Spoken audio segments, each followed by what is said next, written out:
आप देख रहे हैं सिटी 24 उज्जैन। तो चलिए नजर डालते हैं आज की कुछ प्रमुख खबरों की ओर। नगर निगम द्वारा परंपरागत रूप से आयोजित होने वाले कार्तिक मेले का शुभारंभ कर दिया गया है।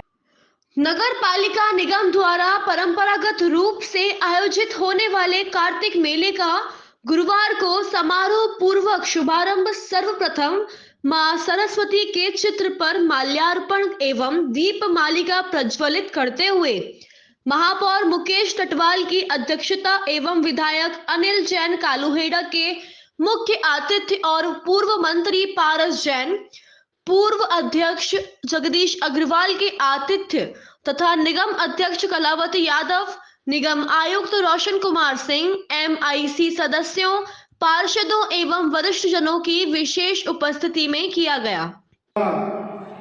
दूसरा कार्तिक मेला है। जब पिछली बार हमारा वोट बना था अगस्त माह में, तो उसके 3 महीने बाद यह मेले का आयोजन हुआ था। तो उस समय हमने इस मेले में कुछ परिवर्तन करने की हमने प्रयास किया और हमारे नगर पालिका निगम में आदरणीय अध्यक्ष जी और हमारे सारे पार्षद साथियों के माध्यम से हमने एक नई व्यवस्था प्रारंभ की। अध्यक्षीय उद्बोधन में महापौर मुकेश टटवाल ने अपने संबोधन में कहा कि यह मेला इस बोर्ड का दूसरा मेला है। पहले मेले में भी हमारा प्रयास रहा कि हम मेले को एक नया रूप दें। इस बार आचार संहिता के चलते मेला देरी से प्रारंभ हुआ है। हमारा प्रयास रहेगा कि हम मेले को पूर्ण परंपरागत रूप प्रदान कर सकें। हमने मेले में व्यवस्था परिवर्तित करते हुए दुकानों, झूलों, स्थलों को ऑनलाइन आवंटित किया है। हम पर व्हाट्सएप पर यदि लगातार इसका प्रचार करेंगे तो 4-5 दिन में मेले की रंगत अच्छी बदलेगी और मेले का हम सब लोग पूरे शहरवासी बहुत आनंद के साथ मेले का आनंद उठाएंगे। यह प्रयास लगातार जारी रहेगा तो हम अच्छे से मेला कर पाएंगे। आज के इस अवसर पर आयोजनकर्ता को मैं बहुत बहुत धन्यवाद देता हूँ। जय भारत जय। कार्यक्रम को संबोधित करते हुए विधायक अनिल जैन कालूहेड़ा ने कहा कि आचार संहिता के कारण मेला प्रभावित हुआ है, किंतु मेले को पूर्ण वैभव के साथ आयोजित किया जाएगा, जिसका आनंद शहरवासी उठा पाएंगे। निगम अध्यक्ष कलावती यादव ने कार्यक्रम को संबोधित करते हुए कहा कि कार्तिक मेला शहर का परंपरागत आयोजन है। शुभारंभ अवसर पर सभी को शुभकामनाएं। पूर्व विधायक पारस जैन ने अपने संबोधन में कार्तिक मेले की परंपरा को बताया एवं सफल आयोजन हेतु बधाई दी। निगम आयुक्त रोशन कुमार सिंह ने कार्यक्रम में संपूर्ण मेले की जानकारी दी।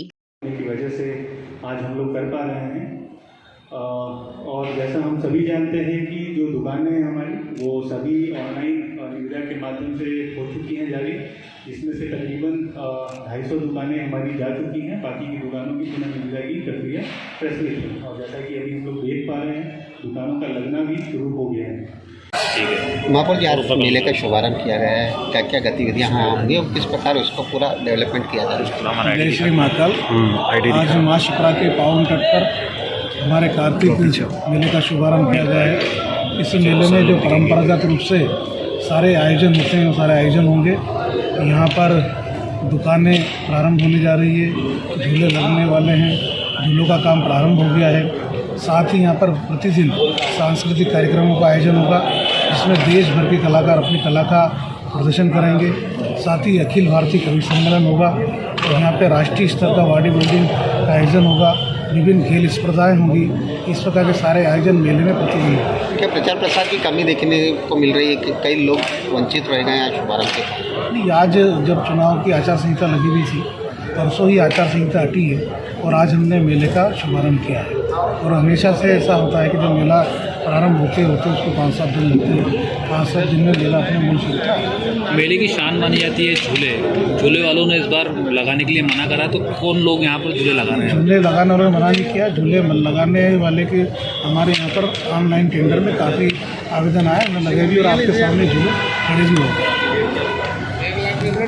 उद्यानिकी विभाग के अधिकारी के रिश्वत लेते पकड़े जाने के मामले में लोकायुक्त की जांच में अभी तक अन्य अधिकारियों की भूमिका नहीं पाई गई है।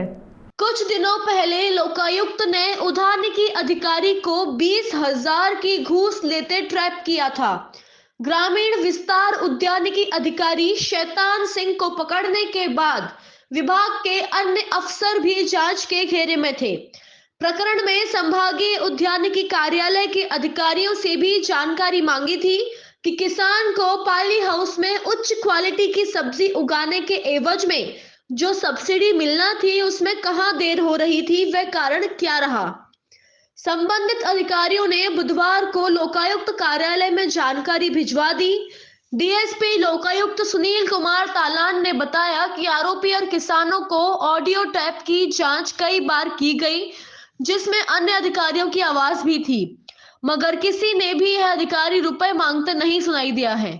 अभी तक की जांच में अन्य कोई अधिकारी आरोपी नहीं बना है, फिर भी जांच जारी है। किया गया था उद्यान के अधिकारी को रिश्वत लेते हुए, उसमें जांच कहाँ तक पहुंची थी? उसमें एक निनामा जो है शैतान सिंह निनामा पकड़े गए थे रिश्वत लेते हुए, जो कि एक राहुल पाटीदार हैं, उनसे सब्सिडी दिलाने के पैसे मांग रहे थे।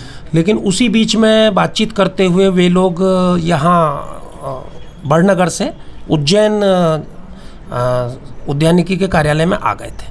तो वहाँ पे भी बातचीत उनकी हुई। उसमें उद्यानिकी कार्यालय के कई सारे कर्मचारियों से उनकी बातचीत हुई है। तो पूरी रिकॉर्डिंग और उसके आधार पर, चूँकि आरोपी स्वयं ये कह रहे हैं कि मेरी अभी कहीं बात नहीं हो पाई है, मैं फ़ोन से बाद में पूछ लूँगा, अभी आप दे दो। तो उन्होंने कहा अभी हम 20,000 दे दें, तो उन्होंने कहा कि हाँ आप 20,000 रुपये अभी दे दो।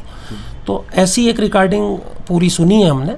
तो उसमें फ़िलहाल तो शैतान सिंह निनामा जो थे उन्हीं की मुख्य भूमिका पाई गई है, और जिला कार्यालय जो है उद्यानिकी का, इसमें और कर्मचारियों की रिकॉर्डिंग है, लेकिन उनमें किसी के द्वारा कोई डिमांड उस रिकॉर्डिंग में नहीं की गई।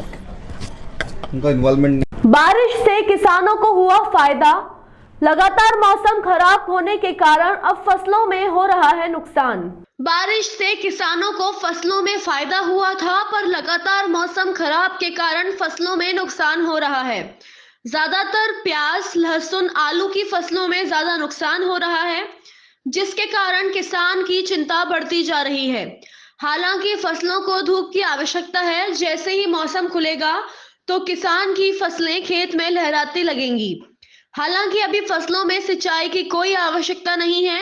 वहीं किसान यशपाल ने जानकारी देते हुए बताया कि मौसम की वजह से फसलों में नुकसान होने लगा है।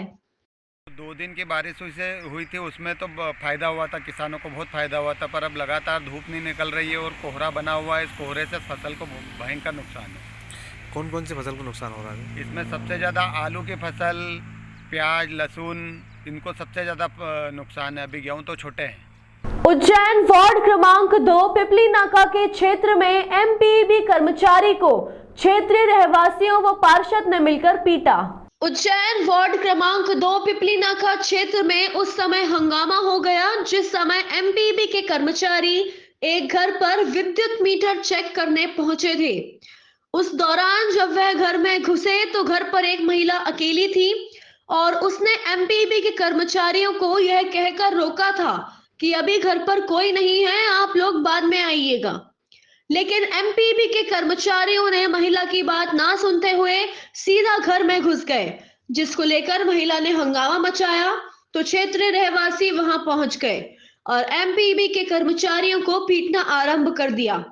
इस घटना की जानकारी जब 2 नंबर वार्ड के पार्षद भुरु गौड को पता चला तो वह भी मौके स्थल पर पहुंच गए और उन्होंने भी एमपीईबी के कर्मचारियों के साथ मारपीट करना आरंभ कर दिया, जिसका सोशल मीडिया पर वीडियो वायरल हो रहा है। इस बीच हंगामा करते हुए क्षेत्रीय रहवासियों ने एमपीईबी के कर्मचारियों द्वारा साथ में लाई गई 4 व्हीलर गाड़ी के कांच को भी फोड़ दिया और एमपीईबी के कर्मचारियों के खिलाफ जीवाजीगंज थाने पर कार्रवाई करवाने के लिए समस्त क्षेत्रीय रहवासियों के साथ में पार्षद पहुंच गए। के कर्मचारियों के साथ मारपीट के मामला हुआ है। एक पक्ष ने आरोप लगाया है कि महिलाओं के हाथ पकड़े, दूसरा कह रहा है कि हमारे साथ मारपीट। पूरा मामला क्या है? जी, आज थाना जीवाजीगंज के क्षेत्र अंतर्गत पिपली नाके पर विद्युत विभाग की एक टीम कुछ काम से गई थी अपने, और वहाँ पर जो एक दूसरा पक्ष था उससे उनका कुछ विवाद हुआ है और जिसमें दोनों पक्षों के द्वारा थाने पर आवेदन दिया गया है। इस मामले में क्या दोनों पक्ष आरोप लगा रहा है कि एमपीबी कर्मचारियों ने हाथ पकड़े हैं, उनका कहना है कि पथराव दोनों पक्षों ने एक दूसरे पर आरोप लगाया है और दोनों पक्षों से आवेदन लिया गया, उनकी जांच की जाएगी। अच्छा, इसमें कोई कायमी वायमी अभी हुई है? अभी आवेदन लिया गया है। इसमें पथराव की बात सामने, गाड़ी भी फूटी है एमपीवी की। जी, एक आया है उस पर, उनमें आवेदन में लिखा है, तो उस पर अब आगे जांच होगी। मेरा नाम दुर्गेश सिंह है, मैं कनिष्ठ यंत्री हूँ कार्तिक मेला जोन में। मैं अपने साथी जो कनिष्ठ यंत्री वीरेंद्र रावत साहब, उनके पास ऑनलाइन कंप्लेंट आई थी रुक्मणीबाई शंकरलाल की, पिपली नाका चौराहे की। तो हम वहाँ पे कंप्लेंट देखने गए थे। वहाँ पे पारस गहलोत जी की ज्वेलर्स की दुकान है, वहाँ बगल में रास्ता है, वहीं पे खड़े होकर हम जो है उसकी कंप्लेंट की में क्या करना है, देखना है, वो देखने की बात ही कर रहे थे। तभी आते हैं हेमंत गहलोत जी, जो कि पार्षद है वर्तमान में। उन्होंने बोला कि मैंने मना किया था तेरे को भरथरी गुफा में कि मेरे क्षेत्र में दिख मत जाना, और ऐसा कह के वो गाली गलौज करने लग गए। तो मैंने अर्जुन राजौरिया जो मेरे साथी कर्मचारी हैं उनको बोला कि आप वीडियो रिकॉर्डिंग करो। तो उसने मोबाइल निकाल करके अपना वीडियो रिकॉर्डिंग चालू कर दिया उन्होंने। तो जब ये देखा उन्होंने, हेमंत गहलोत जी ने, और एक उनके साथ जो उनका एक और व्यक्ति था, उसका नाम पृथ्वीराज, पिता पारस गहलोत, इन दोनों ने देखा तो उसके पास दौड़ के गए और उसके बाद जो है उसका मोबाइल छीना झपटी करने लग गए। जब उसके मोबाइल छीना झपटी करने लगे तो मैंने अपना मोबाइल निकाल के रिकॉर्डिंग चालू की और सबसे कह दिया साहब अपना मोबाइल निकाल के रिकॉर्डिंग चालू करो। तो वो मेरे को पास दोनों लोग, उनको मोबाइल तो छीन लिया अर्जुन का, उसका मेरे पास है, और मेरे साथ मोबाइल छीनने की कोशिश करके फिर मारा पीटी चालू कर दी उन्होंने। मोबाइल भी फोड़ा है किसी? अर्जुन राजौरी का मोबाइल छीन लिया था। पथराव भी हुआ यहाँ पर अर्जुन राजौरी करके, और मेरे जो है मेरे सिर पे मारा होता, वो टूट भी गया मोबाइल उनका। उसके बाद हमारी जो गाड़ी है उसका कांच भी इन्होंने फोड़ दिया। और फिर वही है कि फिर हम सब लोग भागे, जो बाकी साथी थे जैसे वीरेंद्र रावत जी, उसके बाद हमारा अली करके एक ड्राइवर है, और ये दोनों अपने मतलब मौका देके अपनी जान बचा के लोग भागे। छेड़छाड़ का आरोप लगा रहे हैं। बाद में अर्जुन भी जो है भागा। इनका आरोप है कि कुछ कर्मचारियों ने महिलाओं के हाथ पकड़े हैं। एकदम गलत आरोप है, निराधार आरोप है। ठीक है, पहले भी आपको इन लोगों ने धमकी दी कहीं इससे पहले? नहीं, ये तो उसी समय धमकी देते कि अगर ये थाने में लिखवाते तो हम ये पर भी बहुत सारी महिलाएं, 25 महिला खड़ा कर देंगे, हम अभी करवाते हैं। ये तो उसी समय बोल रहे थे। आपके पास जो वीडियो है, आप कह रहे हैं कि छीना झपटी का वीडियो है, तोड़फोड़ का वीडियो है, मारपीट का भी वीडियो तो है। वो वीडियो दे सकते हैं आप? बिल्कुल दे सकते हैं। आप लोग साथ में विवाद हुआ है, किस तरह का पूरा मामला है, क्या घटनाक्रम सामने आ रहा है? आज मैं दोपहर में जब खाना खाकर सोया था घर पे, तो मेरे को बच्चों ने आके बताया कि एमपीबी के कोई अधिकारी 5-7 आए और हमारे घर में घुस गए। मैं गया, इस बीच मेरे को रास्ते में वो मिले। मैंने कहा आप बिना पूछे हमको तो अवगत कराते। महिला से मैंने पूछा क्या हुआ, तो उन्होंने बताया कि मैंने कह दिया कि शाम को आना, जो भी चेकिंग करना, जो करना आपको, हम चोरी कर रहे हैं, हम चोर लग रहे हैं, तो आप कर लेना शाम को, हमारे पति आए। अभी मैं अकेली महिला हूँ। ये पीछे एकांत का घर है उनका, एक का ही रास्ता है खाली उस गली में, और वहाँ पे दुर्गेश परिहार नामक कोई व्यक्ति था। उनने महिलाओं से, जो अपने पड़ोस में रहते हैं, राधा करके है, उनसे और आसपास के जो मीटर थे उनमें छेड़छाड़ कर रहे थे। मैंने किया कि इन मीटरों को क्यों देख रहे हैं, जब इनसे तकलीफ है आपको तो इनके यहाँ कर लो चलो। तो उन्होंने गाली, मैंने कहा कि मैं, आप कौन, मेरे से पूछे। तो मैंने कहा मैं इस क्षेत्र का जनप्रतिनिधि हूँ। तो मेरे पास एक बच्चा खड़ा था, उससे उनने अभद्र व्यवहार करा, इन्हें हाथ उठाया। तो हाथ उठाया तो मेरे को बोलने में आया कि मैंने कहा आप बच्चे और महिलाओं को कुछ समझ ही नहीं रहे हो। आपको किसी भी प्रकार का एमपीबी को सहयोग चाहिए तो हम जनप्रतिनिधि है, हमको थोड़ा सा अवगत कराए और हम हर चीज़ करने के लिए तैयार हैं आपके साथ। मारपीट भी हुई है, एक वीडियो वायरल रहा जिसमें कि दोनों पति पर मारपीट करते हुए नजर आ रहे हैं। आप पर गंभीर आरोप लगे। ऐसा है कि जब जनता भेली होती है और कौन मारता न कौन किसको मारता ये देख नहीं पाते हैं। वीडियो में आप इस पर तोड़ते उनको हाथ उठाते हुए नजर आ रहे हैं, जो वीडियो आ रहा है उसमें साथ नहीं, जब शुरू घटनाक्रम आया तो मैं बीच बचाव करने गया। ऐसा नहीं है, मैं एक जनप्रतिनिधि हूँ। मेरे क्षेत्र में 10,000 लोग निवास करते हैं, 10 से 15,000 लोग, और उस मेरे को जाना पड़ता है, हर जगह जाना पड़ता है, हर स्थिति को समझना पड़ता है, और मैंने समझ के ही बात करी है एक जनप्रतिनिधि के नाते।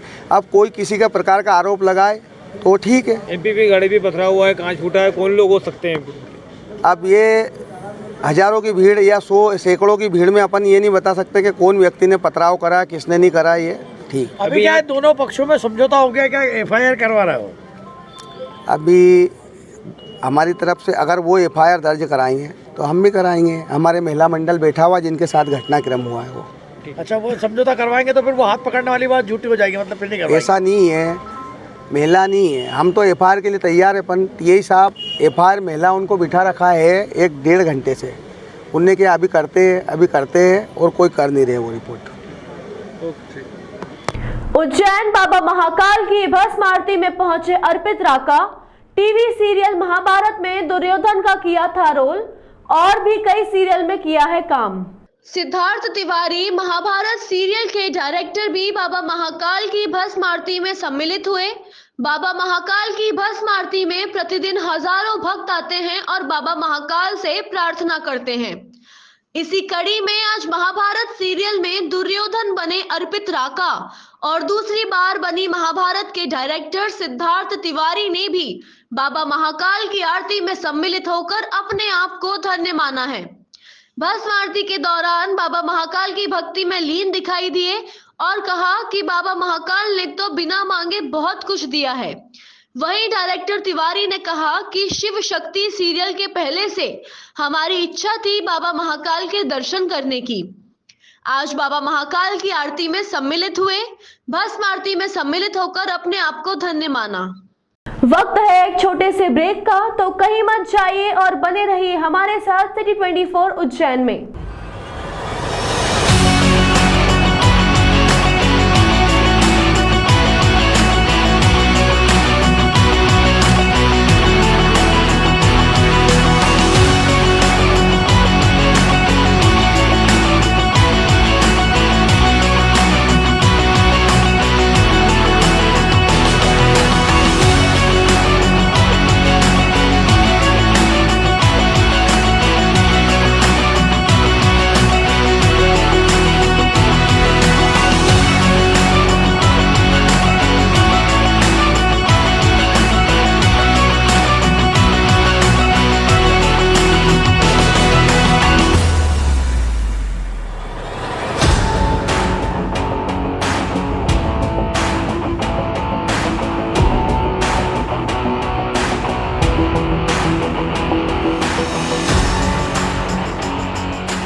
महाकाल लोक में श्रद्धालु अब 21 फीट ऊंचे शिवलिंग को भी निहार सकेंगे। त्रिवेणी संग्रहालय के समीप छोटे छोटे 1500 शिवलिंगों से बने इस शिवलिंग में जल्द ही त्रिशूल, सर्प और डमरू स्थापित किया जाएगा। इस शिवलिंग की विद्युत सज्जा की जाना शेष है। इसके बाद इसे आम लोगों के लिए खोल दिया जाएगा। दरअसल मध्य प्रदेश के संस्कृति विभाग इस शिवलिंग का निर्माण करवा रहा है। शिवलिंग को भोपाल के कलाकारों द्वारा पूर्ण रूप दिया जा रहा है। लौह शिल्प के माध्यम से इस शिवलिंग को तैयार किया जा रहा है। यह 21 फीट ऊंचा और 18 फीट चौड़ा है। इस शिवलिंग में लगाए गए प्रत्येक शिवलिंग पर नाग देवता भी बनाए गए हैं। 12 ज्योतिर्लिंगों में से एक श्री महाकालेश्वर ज्योतिर्लिंग की तरह ही इसे भी दक्षिण मुखी के रूप में स्थापित किया गया है। पूरी तरह तैयार होने के बाद यह हरिफाटक ब्रिज से भी विहंगम स्वरूप में नजर आएगा। इसे बनाने का कार्य अंतिम चरण में है। इसे पूरा तैयार होने के बाद आसपास आकर्षक विद्युत सज्जा भी की जाएगी। इसी माह इसका कार्य पूरा होने की संभावना है। इसके बाद नए वर्ष से यह आम लोगों को पूर्ण स्वरूप में देखने को मिल सकेगा। सर नमस्कार। आप जैसे देख रहे हैं ये पीछे हमारे एक विशाल आकृति में शिवलिंग को निर्मित किया जा रहा है। यह कार्य कुछ समय पहले सोचा गया था, जिसको मध्य प्रदेश शासन संस्कृति विभाग त्रिवेणी संग्रहालय के माध्यम से किया जा रहा है। और त्रिवेणी संग्रहालय के गार्डन वाले भाग में आप देख रहे हैं ये छोटे छोटे 1500 से अधिक शिवलिंगों को बना करके एक विशाल शिवलिंग की आकृति यहाँ पर निर्मित की गई है, जिसको लोहे के माध्यम से बनाया गया है। लगभग ये 21 फीट की ऊंचाई का एक विशाल शिवलिंग जो आने वाले समय में आपको पूर्ण रूप से यहाँ पर दिखाई देगा, जो कि आने वाले पर्यटकों के लिए एक आकर्षण का केंद्र रहेगा। जैसे महाकालेश्वर ज्योतिर्लिंग की जो दिशा है उसी के अनुरूप इसको बनाया गया है। तो कुछ काम इसमें शेष है जो निरंतरता में है। कुछ समय पश्चात आप इसको पूर्ण रूप से देख सकेंगे। क्या नाम है? आदित्य चौरसिया। नरसिंह घाट के आसपास फूल प्रसादी की दुकान लगाने वाले फुटकर व्यापारियों में फूल प्रसादी की डलिया को लेकर चले चाकू, 2 घायल। नरसिंह घाट के आसपास फूल प्रसादी की दुकान लगाने वाले व्यापारियों में फूल प्रसादी की डलिया के विवाद को लेकर मारपीट का मामला सामने आया है। बताया जा रहा है कि 2 दिन पहले सभी व्यापारी भूखी माता मंदिर क्षेत्र में पार्टी कर रहे थे, तभी डलिया की बात को लेकर हल्की मारपीट की घटना हुई थी। आज आरोपियों ने करण और महेश को फोन लगाकर बुलाया और उन पर चाकुओं से हमला कर दिया। मामले में दोनों फुटकर व्यापारी करण और महेश घायल हुए हैं, जिन्हें तत्काल उपचार के लिए जिला अस्पताल में लाया गया। मामले में महाकाल थाना पुलिस जांच कर रही है। ये मामला ये है कि सेल पार्टी मना रहे थे, उनका विवाद हुआ। दोनों जगह आपस में सेल चल रही थी भूखी माता पे। परसों करण को इनने, क्या नाम है उसका, शेखर मालवीय निवासी तिलकेश्वर कॉलोनी, उसने पहले उसको नदी में फेंका और मारा। उसके बाद ये विवाद बढ़ा है। आज अभी कितने चाकू मारे, क्या ये पता नहीं क्या, जो कल से परसों से रंजिश चल रही थी इनकी, परसों से झगड़ा चल रहा था। ये कहा था महाकाल पे काम करने, इसके साथ चोट हुई है। सुबह से फोन आया था, क्या कुछ ऐसा विवाद होगा, डलिया नापने का विवाद होगा और क्या, ये टेबल के लिए। हाँ और क्या। कहाँ पर दुकान लगाते? ये नर्सिंग गार्ड पे। अभी कहाँ पर विवाद हो? अभी नर्सिंग गार्ड पे हुआ विवाद। आपका नाम बताओ। धर्मेंद्र माली। नर्सिंग गार्ड पे मेरे हस्बैंड सोए हुए थे, उनको बुलाया कि हमको आपसे बात करनी है। उनको बुलाया, ये लड़का भी आया हुआ था करण, इसको भी बुलाया कि आपसे बात करनी है। राजेश नाम का लड़का है, उसके साथ और 2-4 और छोरे थे। देखो मैं पहचानती नहीं हूँ, मेरी गुड़िया और मेरे हस्बैंड पहचानते हैं। तो उन्होंने वहाँ पे बुला के डायरेक्ट इन पे चाकुओं से हमला कर दिया। और हमला करते मेरे को पता चला तो मैं घर में थी, मैं बाहर आई और इतनी देर में भाग गए। मेरा नाम सीमा है, ये नर्सिंग गार्ड। आज के अंक में बस इतना ही। नई खबरों के साथ बने रहने के लिए देखते रहिए सिटी 24 उज्जैन।